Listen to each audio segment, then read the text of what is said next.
Dans cette vidéo, on démontre le théorème spectral pour les isométries vectorielles, c'est-à-dire le théorème qui donne la forme réduite de la matrice d'une isométrie vectorielle d'un espace euclidien dans une bonne base orthonormée de cet espace euclidien. On fixe donc E, un espace euclidien, et U, une isométrie vectorielle sur E. On supposera toujours que la dimension de E, c'est supérieur ou égal à 1. Alors, il existe une base orthonormée de E dans laquelle la matrice de U est diagonale par bloc, avec un bloc égal à l'identité, un bloc égal à moins l'identité, et des blocs de la forme cos θ sinus θ moins sinus θ cos θ, donc des blocs de rotation sur des plans. Avec ici θ1, θ2, θr, les angles des rotations, qui sont dans R moins πz. De façon équivalente, si je prends une matrice orthogonale, eh bien, elle est orthogonalement semblable à une matrice de cette forme. La preuve de ce théorème va nécessiter 3 lemmes. Le premier, c'est un lemme qui n'a rien à voir avec les espaces euclidiens, c'est un lemme sur les espaces vectoriels réels et sur les endomorphismes des espaces vectoriels réels. Donc je prends U, un endomorphisme de E, où E c'est un espace vectoriel réel de dimension finie, dimension supérieure ou égale à 1. Et bien cet endomorphisme, il possède au moins une droite stable ou bien un plan stable. Donc il y a un sous-espace vectoriel de dimension 1 ou de dimension 2 qui est stable par U. Deuxième lemme, c'est ce qui se passe en dimension 2. On va considérer E un espace euclidien de dimension 2 et U une isométrie vectorielle sur E. Et on va supposer que U n'admet pas de valeur propre. Et bien dans ce cas, il existe une base orthonormée B de E et un angle θ dans R privé de πz, tel que la matrice de U dans la base B, ce soit le bloc qu'on avait identifié précédemment dans l'énoncé du théorème, cos θ, sin θ, moins sin θ, cos θ. Et le troisième lemme, c'est le lemme qui va permettre de démontrer en fait le résultat par récurrence. Ici, on va voir, on identifie un sous-espace stable. Là, on réduit sur le sous-espace stable. Et il faut ensuite réduire sur un supplémentaire, et même sur le supplémentaire orthogonal. Et ça va être possible parce que si je prends E un espace euclidien, U une isométrie vectorielle de E, et F un sous-espace de E qui est stable par U, eh bien son orthogonal est aussi stable par U. Alors dans un premier temps, je vais admettre ces 3 lemmes et je vais démontrer le théorème spectral. La preuve va se faire par récurrence sur la dimension de l'espace. On commence par supposer que la dimension de E égale 1. On fixe U, une isométrie vectorielle de E, et on considère un vecteur E dans grand E de norme 1. Puisque la dimension de E égale 1, U de E c'est proportionnel à E, ça s'écrit lambda E, mais U est une isométrie vectorielle, donc la norme de U de E c'est égal à 1. La norme de U de E, c'est valeur absolue de lambda fois la norme de E, c'est-à-dire valeur absolue de lambda. J'ai valeur absolue de lambda égale 1, donc lambda égale plus ou moins 1. Et donc dans la base B, constituée de l'unique vecteur E, eh bien la matrice de U, c'est ou bien l'identité ou bien moins l'identité. Donc il n'y a pas grand-chose à faire pour démontrer l'initialisation. Passons à l'hérédité maintenant. On fixe n appartenant à n étoiles et on suppose que le résultat a été démontré pour toute isométrie d'un espace euclidien de dimension inférieure ou égale à n. Donc ici, j'insiste sur le inférieur ou égal à n parce qu'on va faire une récurrence forte. Vous allez voir, on va démontrer le résultat quand la dimension de E égale n plus 1. Et on va utiliser que le résultat est vrai quand la dimension de E égale n ou la dimension de E égale n moins 1, ce qui oblige à faire une récurrence forte. Donc on fixe U, une isométrie vectorielle d'un espace euclidien E de dimension n plus 1. Et on va séparer 2 cas. Premier cas, c'est celui où U admet une valeur propre. Donc on va fixer E un vecteur propre de norme 1, et en faisant le même raisonnement qu'à l'initialisation, on sait que U de E, c'est plus ou moins E. Je vais ensuite poser grand F, c'est l'espace vectoriel engendré par E. Il est stable par U, et en utilisant le lemme 3, je sais que son orthogonal, il est stable aussi par U. Maintenant, puisque F est de dimension 1, que l'espace est de dimension n plus 1, que grand E est de dimension n plus 1, la dimension de l'orthogonale de F, il est de dimension n plus 1 moins 1, c'est-à-dire n. Et maintenant, comme F orthogonal il est stable par U, U ça induit un endomorphisme, que je vais noter UF orthogonal, sur F orthogonal. Et bien sûr, cet endomorphisme, il conserve toujours la norme, donc c'est toujours une isométrie vectorielle. Et donc, je peux appliquer l'hypothèse de récurrence à cet endomorphisme, U restreint à F orthogonal, puisque la dimension de F orthogonal, c'est n. Et donc, je trouve une base B' de F orthogonal, telle que la matrice de U restreint à F orthogonal, dans B' à la forme voulue. Et comment j'obtiens une matrice qui convient pour U? En reprenant cette base B' et en lui rajoutant le vecteur E, je vais bien obtenir une base pour l'espace vectoriel E, telle que la matrice de U dans cette base, elle a bien la forme voulue, quitte à éventuellement changer l'ordre pour remettre les coefficients diagonaux égaux à 1 ou à moins 1 au même endroit. Donc quand U a une valeur propre, on a terminé. Maintenant, on suppose que U n'admet pas de valeur propre. Donc si U n'admet pas de valeur propre, ça veut dire qu'il n'y a pas de vecteur propre non plus, donc U n'admet pas de droite stable. Mais là, je peux utiliser mon premier lemme, j'ai un espace vectoriel réel, donc je sais qu'un endomorphisme de E admet forcément ou bien une droite stable ou bien un plan stable. Donc là, j'ai pas de droite stable, donc U, ça admet un plan stable que je vais noter grand F, donc dimension de grand F égale 2. Et je vais faire un petit peu comme pour le cas d'une valeur propre. Je vais commencer par réduire U sur grand F. Là, j'utilise le deuxième lemme. Je sais qu'il existe une base B de grand F dans laquelle la matrice de U restreint à grand F, ça a cette forme, cos θ, sinus θ, moins sinus θ, cos θ, où θ, c'est dans R privé de πz.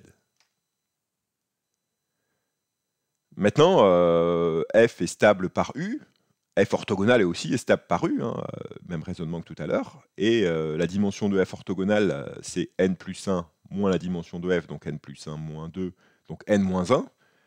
Et donc, je peux appliquer l'hypothèse de récurrence à la restriction de U à F orthogonale.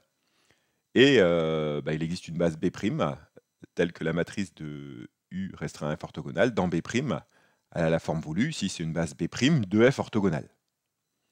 Et en réunissant les deux bases, en réunissant la base B de F et la base B' de F orthogonale, j'obtiens bien une base orthonormée de mon espace de départ. Et la matrice dans cette base, elle a exactement la forme que je voulais. Alors il reste à démontrer maintenant les trois lemmes. On va commencer par démontrer les lemmes qui sont vraiment relatifs aux espaces euclidiens et aux isométries des espaces euclidiens. Donc on va commencer par démontrer le lemme 2. Donc le lemme 2, c'est, je le rappelle l'énoncé, j'ai E un espace euclidien de dimension 2, U une isométrie vectorielle n'admettant pas de valeur propre. Alors il existe une base orthonormée B de E et θ dans R privé de πz, telle que la matrice de U dans B, c'est de la forme cos θ, sinus θ, moins sinus θ, cos θ. Alors, allons-y, démontrons ce lemme. On va considérer B n'importe quelle base orthonormée de E.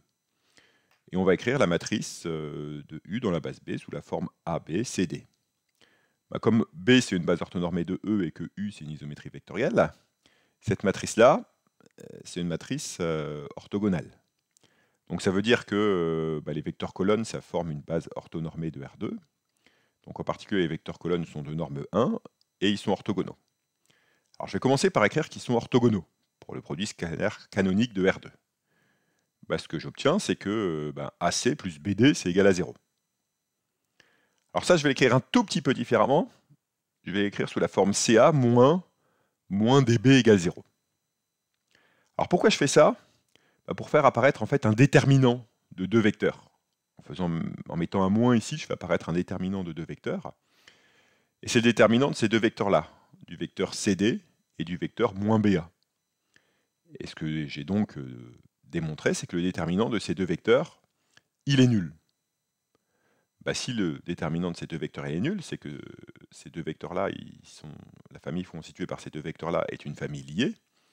Et comme le vecteur moins BA n'est pas nul, ici j'ai pas de colonne nulle dans ma matrice de U, eh bien je sais qu'il existe un réel lambda tel que CD égale lambda, facteur de moins B, A. Et donc ici, dans la matrice, je vais remplacer CD par moins BA. Déjà, j'aurai plus que deux coefficients que je ne connais pas, au lieu d'en avoir 4. Donc voilà, maintenant je sais que dans ma base orthonormée B de E, la matrice de U, c'est de la forme AB moins lambda B, lambda A. Je vais utiliser l'autre information que je n'ai pas utilisée, c'est que la norme de chacun des vecteurs colonnes ici, elle est égale à 1. Donc ça veut dire quoi? Ça veut dire que A carré plus B carré c'est 1, et lambda carré, B carré plus lambda carré, A carré égale 1. Bah de ça, je vais pouvoir en déduire beaucoup d'informations.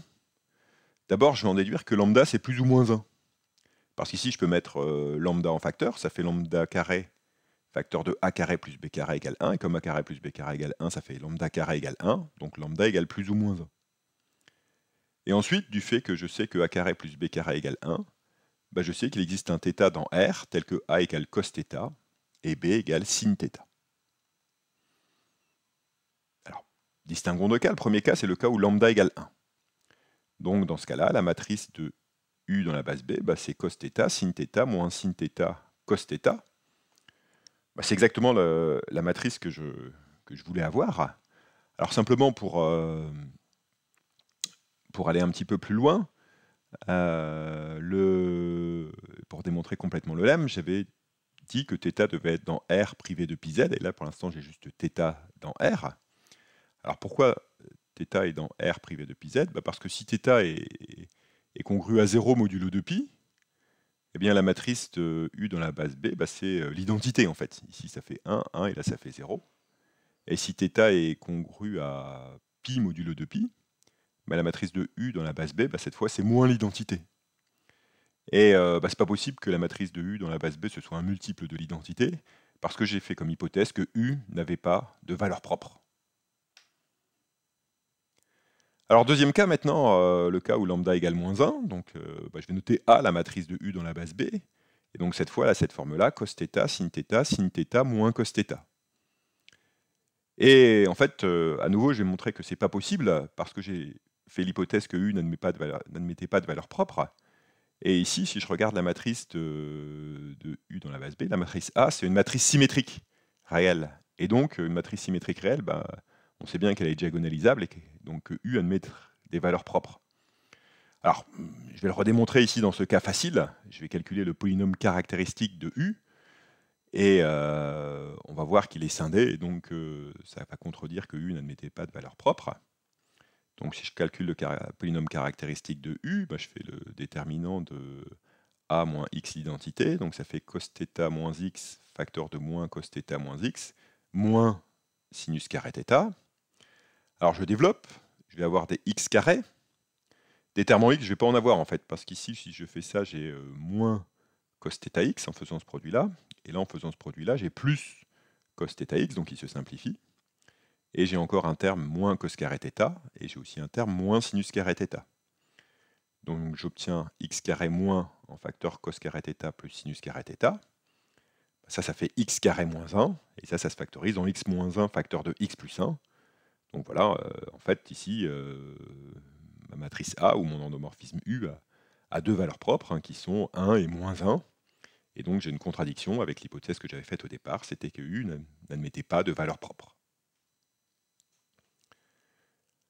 Alors un petit commentaire encore sur ce lemme, je l'ai énoncé sous cette forme suivante, c'est que si j'avais un espace euclidien de dimension 2, une isométrie vectorielle de E qui n'admettait pas de valeur propre, alors il existait un réel θ dans R privé de πz et une base orthonormée B de E, telle que la matrice de U dans B, c'était cette matrice-là, c'est la matrice d'une rotation d'angle θ. Et en fait, si on regarde bien la preuve, j'ai pas la base orthonormée, j'ai pris n'importe quelle base orthonormée de E. Et donc ce que j'ai démontré un résultat un petit peu plus fort. J'ai démontré qu'il existe θ dans R privé depuis Z, tel que pour toute base orthonormée B de E, la matrice de U dans B, elle a la forme que je voulais. Passons au lemme 3 maintenant. Donc le lemme 3, c'est toujours un lemme sur les isométries vectorielles des espaces euclidiens, et qui dit que si j'ai une isométrie vectorielle d'un espace euclidien, et si F est un sous-espace stable par cette isométrie vectorielle, eh bien son orthogonale est aussi stable par l'isométrie vectorielle. Alors allons-y. Je prends Y dans F orthogonale. Je veux démontrer que U de Y est dans F orthogonale. Donc ça veut dire que si je considère n'importe quel X dans F, je veux prouver que U de Y scalaire X, c'est égal à 0. Alors pour faire ça, je vais utiliser que U est une isométrie, donc U conserve le produit scalaire, et je vais remplacer X par un U de quelque chose. Alors pourquoi je peux faire ça? Parce que je sais que F est stable par U. Donc je sais que U de F est inclus dans F. Mais je sais aussi que U, c'est un automorphisme, U, c'est une bijection. Donc je sais que la dimension de U de F, c'est égal à la dimension de F. Et donc, puisque j'ai l'inclusion U de F inclus dans F, je sais que U de F égale F. Et donc, comme X est dans F, il existe un Z dans F tel que X égale U de Z. Et maintenant, c'est miraculeux, ça se termine très très bien. Si je calcule U de Y scalaire X, U de Y scalaire X, ça fait U de Y scalaire U de Z. U conserve le produit scalaire, ça fait Y scalaire Z. Mais comme Y est dans F orthogonale et que Z est dans F, ça fait 0. Donc j'ai bien démontré que pour tout X dans F, U de Y scalaire X, ça fait 0. Donc j'ai U de Y qui est dans F orthogonale pour tout Y dans F orthogonale. F orthogonale est stable par U. Démontrons le dernier lemme maintenant, qui lui est en rapport avec simplement avec les endomorphismes des espaces vectoriels réels de dimension finie non nulle. On va démontrer qu'un tel endomorphisme, il possède ou bien une droite stable, ou bien un plan stable. Alors pour ça, on va utiliser le fait que U possède un polynôme annulateur. Et donc je considère P, dans R de X, un polynôme unitaire, annulateur pour U, c'est-à-dire j'ai P de U égale 0. Maintenant, je vais factoriser mon polynôme. Comme j'ai un polynôme de R de X, je peux le décomposer en produit d'irréductible de R de X. Donc P s'écrit P1 fois P2 fois etc. fois PR, où le degré de PI c'est bien ou bien 1 ou bien 2. Les polynômes irréductibles de R de X, c'est les polynômes de degré 1 ou les polynômes de degré 2 à discriminant strictement négatif. Et je peux supposer que chaque PI est unitaire.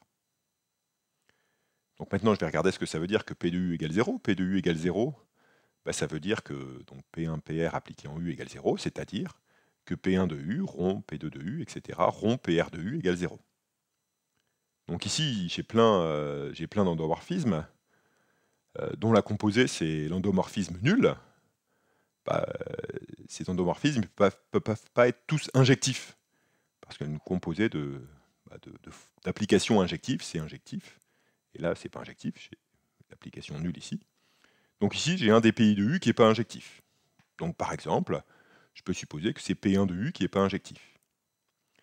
Et donc je vais prendre X dans le noyau de P1 de U et qui n'est pas nul. Et là, pour savoir si j'ai une droite stable ou un plan stable, je vais considérer deux cas.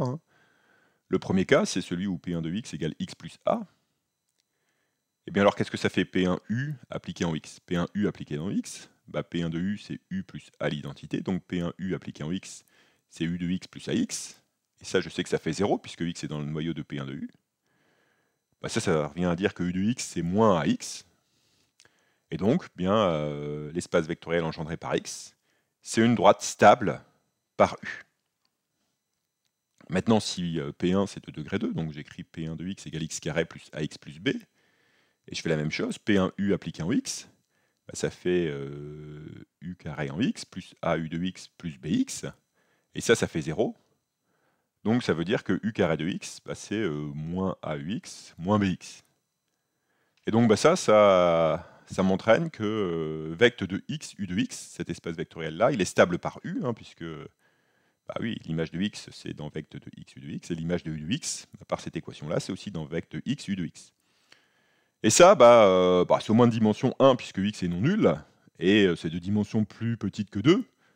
Là, dans l'état actuel des choses, j'ai pas prouvé que u de x n'était pas collinéaire à x. En tout cas, tout ça, c'est quelque chose qui est de dimension 1 ou 2, et qui est stable par u.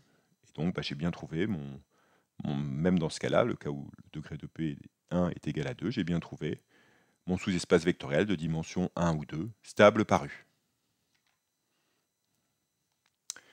Voilà, c'est tout pour cette vidéo. N'hésitez pas à consulter les autres vidéos de la chaîne YouTube bibmat.net.